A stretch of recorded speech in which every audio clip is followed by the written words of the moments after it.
এবার ভারতকে রানের পাহাড়ের তলে চাপা দিয়ে বিশাল ব্যবধানে হারিয়ে একেবারে কাঁদিয়ে দিয়ে চ্যাম্পিয়ন হলো পাকিস্তান।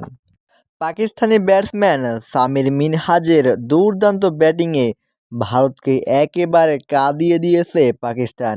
একেবারে অনূর্ধ্ব-19 এশিয়া কাপের ফাইনালে ভারতকে ১৯১ রানের বিশাল ব্যবধানে পরাজিত করেছে তারা।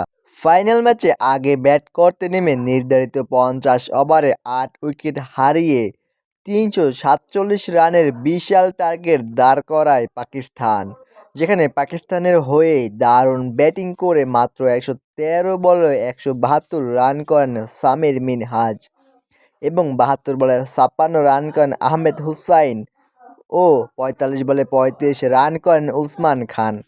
ভারতের হয়ে বল হাতে সর্বোচ্চ ৩ উইকেট শিকার করেন দীপেশ ও ২ উইকেট করে শিকার করেন হ্যানিল প্যাটেল এবং খিলান প্যাটেল।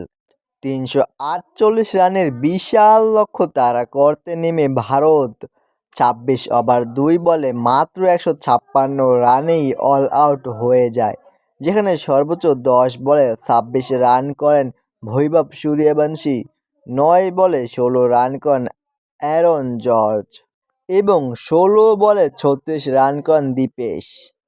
বল হাতে পাকিস্তানের হয়ে দুর্দান্ত বোলিং করে ৪ উইকেট শিকার করেন আলী রাজা এবং ২ উইকেট করে শিকার করেন মোহাম্মদ সৈয়দ, আব্দুল সুবহান এবং হুজাইফা আহসান।